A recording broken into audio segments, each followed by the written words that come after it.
Primetime local news, serving the Lakeland and Midwest regions. The Lloydminster RCMP are hosting a youth academy this week to inspire and educate youth about police work. The three-day educational workshop is being held at St. Thomas Elementary School. The officers have so far taught the students about traffic stops and some criminal code and charter information. Participants will also take part in fitness training and learn defensive tactics. Constable Corey Booth said the event helps youths gain a better understanding of police work. Yeah, our intention is just to give all the youth some exposure to our units and what being a police officer involves and entails, and hopefully give a positive experience and maybe inspire some future officers. 30 kids joined the program, and some shared what they've learned so far and why they're taking part. I think it's really nice. It's very good for new learning experiences and being able to just see a different side of the world that most of the public don't get to see. Want to do the physical aspect of this, I was more hyped for that part, so not really too smart up in the head, so I was here for the physical part. Tackling road conditions in Lloydminster is the top priority for City Council as we enter the spring season. Lloydminster annually maintains and improves the streets throughout the city. Council is this year looking to better tackle both residential areas and the main arteries. Specifically the arterial portions of our street improvement program. So that and the 40th Ave rehabilitation will happen this spring, summer as well. The work is anticipated to cost roughly $2.7 million, which will cover the improvements planned for the year. Focus on arterials every single time because that's where the majority of the traffic commutes, and that's where the majority of the deterioration can happen. But they felt it was also important to also give the benefits to the local streets as well too, to ensure that they don't deteriorate farther and more than the arterials, for example. Construction on 40th Ave between 52nd and 57th Streets will start shortly and end by July 15th. April 1st is commonly known as April Fool's Day, but there were no such tricks from the Saskatchewan RCMP as new mandates came into effect regarding alcohol screening tests at check stops. From major highways to residential roads, Saskatchewan is now mandating alcohol screening tests during traffic stops. Mandatory alcohol screening, or MAS, was introduced in 2018 and has added new laws this year. But there are still certain conditions around how these tests can be administered. But MAS will only be requested once a driver is pulled over for other various traffic violations. For example, speeding, careless driving, brake lights, other damages to vehicle. In 2023, Saskatchewan RCMP charged over 1,700 individuals with impaired driving, which averages to 5 per day. And 1/3 of fatal collisions involved alcohol. And not being willing to provide a sample could result in a criminal code conviction. The rates of these incidents have risen in 2024, and Constable Davidge hopes these new mandates can help keep the roads safe. So we're just hoping that this will very much deter people from drinking and driving, and just another tool that police have in their tool belt to utilize when enforcing traffic. The RCMP also have more tools to help identify drivers under the influence. We as police officers are trained in detection on how to see if someone's impaired driving. We also have FSST, which is field sobriety testing. We have some DRE, so those are drug recognition officers that are experts kind of in detecting if someone's impaired. If caught driving while impaired, the minimum fine is $2,200. You'll lose 20 demerit points on your record, and you'll have an automatic license suspension. If you plan on driving and you've had a little bit to drink, please call a rideshare app or choose another way to get home safely. For Primetime Local News, I'm Ben Lowan. RCMP are encouraging people to use the Rave app to access real-time messaging from detachments around Alberta.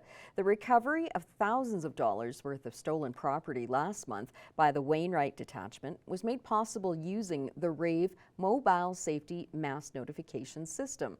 We sat down with Constable Kelsey Davidge to tell us more about that. I am speaking with Constable Kelsey Davidge today with the Lloydminster RCMP. Thanks for joining me. Of course, thank you for having me. I was really curious. There was a recent news release with regard to the return of some stolen items, and it involved using the Rave mass alert system. And Kelsey, you said it's been around for a while, but maybe people aren't familiar with it. Can you tell me a little bit about it?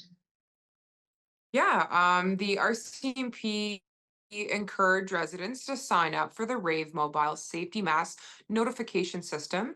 It's an additional tool that can be used for crime prevention and community safety. This Rave Alert app provides Albertans with real-time trusted information around public safety and crime prevention. So, in the case in Wainwright, how did it assist them? On March 7th of this year, Wainwright RCMP were able to return a stolen truck and trailer and ATV to the rightful owners with the help of this Rave mobile safety mass notification system. That was done within the day, really. A couple hours later, that property was returned to its rightful owner. Kind of long story short, a member of the public had this Rave app system and had seen that there was an alert for a stolen truck, trailer, and ATV. That member of the public then informed the police and knew its location, saw it moving, and was able to report it. Police then attended where he was and was able to recover that stolen property and arrest someone in relation to that theft.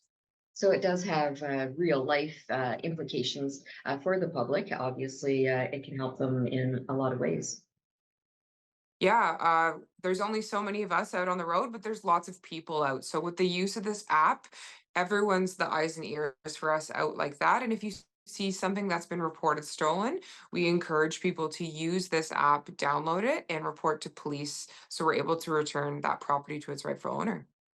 Yeah, as you mentioned, there are only so many police, but there's lots of eyes and ears in the community. And I think people need to remember that they can help in a lot of ways too, and not to be afraid to do that.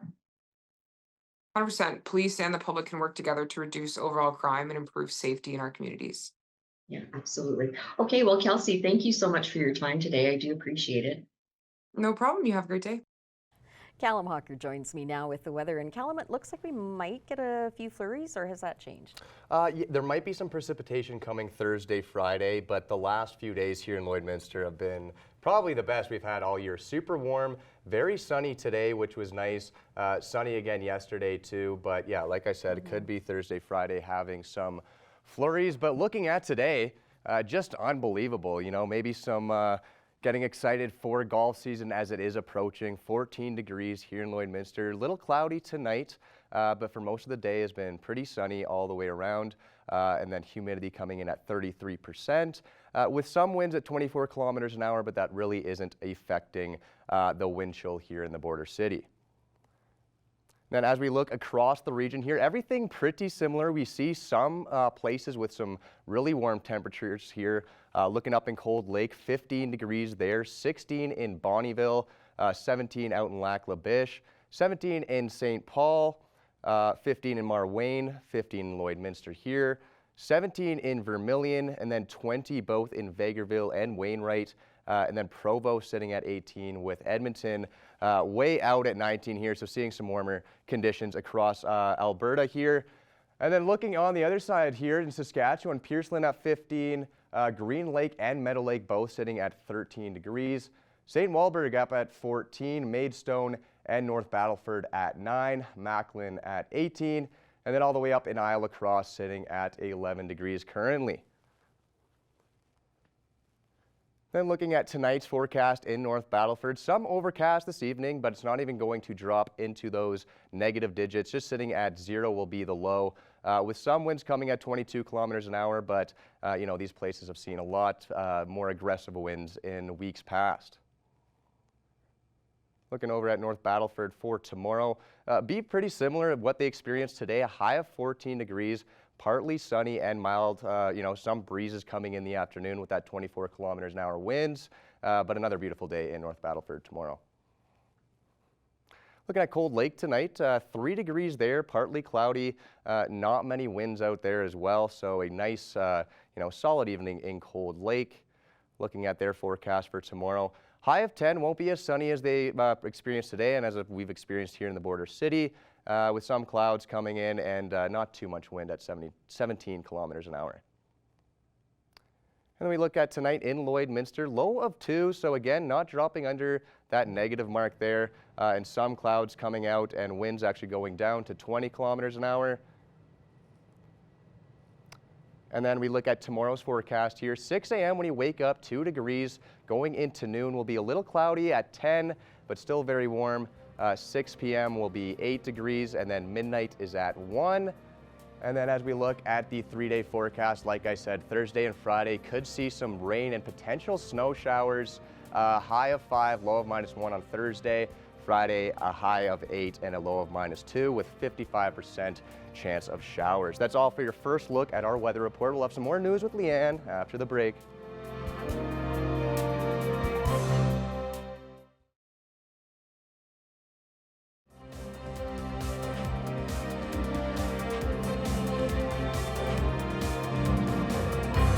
Very happy to be joined here today by Jacqueline Weed from Big Brothers Big Sisters here in Lloydminster. Thank you so much for joining me.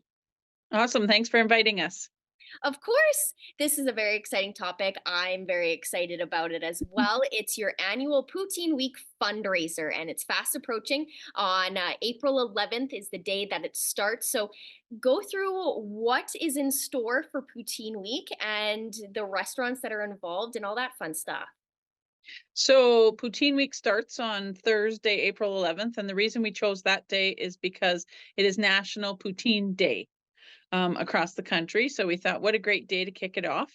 And it will run until April 17th. So we have 7 restaurants that are taking part this year. We have Cheers, Cedar Kebab, Mr. Bill's, Rolling Green, Flavors and Rolls, Wingin' It, and The Proper.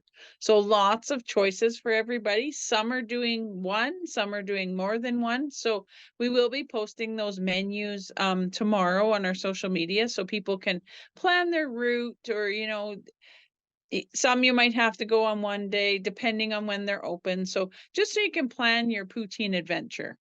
Yes, definitely. And it's super exciting that you have so much support from the restaurants here. I definitely purchased a couple poutines last year and they were obviously fantastic. Now, for the Poutine Week, I understand that each restaurant will have a list of the poutines that are a part of the fundraiser. Can we kind of just go through that so people know, just in case they see a poutine that they want, but it may not be involved in the fundraiser maybe? Right. So the ones that are the part of the fundraiser are going to be the ones that we post the menus for on our social media. And that will be tomorrow. And so when they go into that restaurant, they just need to ask for the signature poutine or the poutine for Big Brothers Big Sisters Poutine Week, because every one of those signature special poutines, they are donating $3 to our Big Brothers Big Sisters mentoring programs. So you need to check before you order poutine just to make sure, because some restaurants already have poutine, but they've created a special one. So always double check. And then we will also on our social media be posting so that people can vote for their favorite poutine. Yes, that's very exciting. I believe that you guys did that last year as well, Yeah. which it just adds a little bit extra fun to the fundraising week. And poutine is such part of Canadian life that it's just a perfect fundraising week. Now, you did mention that the proceeds will be going towards the mentoring program. What kind of is involved with the money that does go towards the programs for mentoring?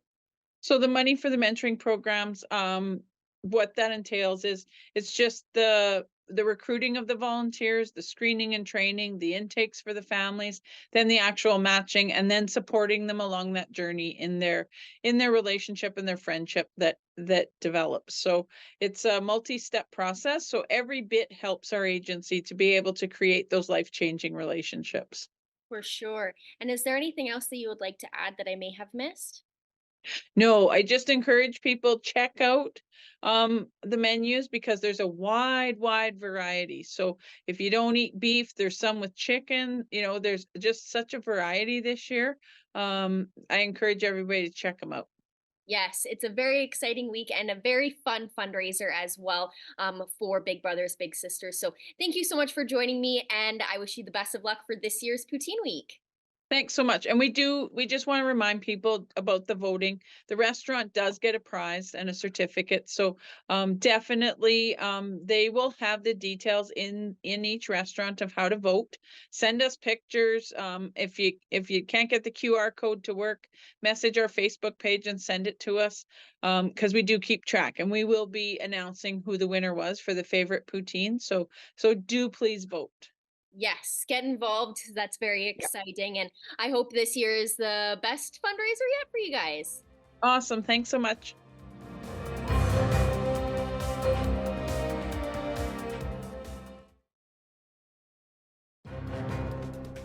Furniture set and design supplied by Furniture Gallery, downtown Lloydminster. I am speaking with Mayor Gerald Albers today with regard to the carbon tax. And of course, that's been on everybody's mind. We've got a pending increase coming from the federal government on April 1st. Mayor Albers, what can you tell me? Lloydminster has taken some action here on their own right. We, as City Council, had a discussion, and certainly we feel that carbon tax, as every resident and business, we've heard from residents and businesses regularly about the concerns of what's coming up on April 1st. We've had, as you can appreciate, a great deal of selection of people, from people that would like to term axe the tax or remove the tax, to others saying, let's at least take a pause. And it puts us in a difficult spot, because this is something we have no control over as the city, as City Council. We can't create a bylaw that says, oh, Lloydminster is now going to be carbon tax free. We've seen actions taken by some of the provincial governments, namely Saskatchewan, because of the Crown Corporation of Energy, so responsible for energy through the Transgas and Sask Energy Fund. So we're really, we wanted to make sure our voice was heard. The people that have expressed and asked for us to speak out, that's what the intention was of the release. I've sent that release on to both of our MPs, our two MLAs, from that perspective, so they're aware of what we're sensing the community stands. I'm sure they've heard from a lot of people already, but this is something as a community, this is what we can send forward. Obviously, the reason so many are concerned about this is because it hits us in our pocketbooks, and for the city, it has a lot of impacts down the road with how you make your decisions on things. It does, and it's, you know, the positions that municipalities, including Lloydminster, have taken with both our Saskatchewan and Alberta organizations that we belong to, as well as FCM, the Federation of Canadian Municipalities. The carbon tax is unfair to the municipalities, because really, you as taxpayers and residents are being taxed twice, because every service we provide, we're paying tax for carbon tax on the fuel that's operating in the city trucks and equipment throughout the city. When we're buying asphalt, we're paying carbon tax on that for the roads that you're driving on, and those kind of things. So it affects us, as well as our utilities. The city has utility bills just like everyone else, and that carbon tax is being felt as well. So every turn is an extra tax on the residents of our city, which we have no recourse. That's our biggest challenge as a municipality. We have no recourse when the federal government or the provincial governments send something downwards. We have to accept it. I'm afraid that's the bottom line, and that's a huge challenge. I know people have asked us, well, just don't send the tax. We don't have a choice from that perspective. And I think this, you know, some people have said, thank you for speaking out. Others have said, well, you could do more. I don't know what else more we can do from that perspective, because every service that we provide is affected to someone in this city, be it the Legacy Center, the library, the Juba, the arenas, the ball diamonds in the spring, to the streets, to the water and sewer you receive in your home, the water you receive in the sewer that goes away. Those electrical bills have carbon tax built into them. The Trudeau government seems quite entrenched on their position with the carbon tax. Nothing has swayed them thus far. It may take an election, do you think? Well, certainly that seems to be the solution a lot of people have proposed, and from that perspective, that the government is not hearing from the people of Canada. We can read that through the media in many different sorts and discussions. And I think that one of the challenges is that we will have an election in 2025 guaranteed. That's from that perspective. Will we have one before that? It's an interesting, because this whole discussion around carbon, I can back it up to the energy. This community is built on agriculture, oil and gas, and associated industries. And we've, as a council, myself, we've taken many opportunities to speak up for oil and gas and to defend the energy industry that do a great job in our community and surrounding neighbors, the rurals, to do a good job. They're environmentally sensitive. They do the things that they need to do on a regular basis. Yet people still believe that there's an attachment to carbon, and that brings into it a whole much greater discussion. And I know science is divided on this very issue. There's scientists that stand and say we need CO2 to make sure that we can continue to breathe oxygen, because that's the process, where others are saying we have too much carbon. And I'm not a scientist, so I can't comment on that directly, that's for sure. But I know each has their own opinion. So an election would hopefully clear the air, and in that sense, and that may be a play on words, but we wait from that perspective. We know we have a provincial election in Saskatchewan this fall. That's cut and dried. We know there'll be a municipal election that follows approximately 3 weeks later, but a federal election is guaranteed in 2025. But will it happen sooner? I guess that we'll wait and see what happens in Ottawa. Mayor Albers, we'll leave it there for now, and I appreciate your time this morning. Thanks so much for speaking with me. Absolutely. Thank you very much.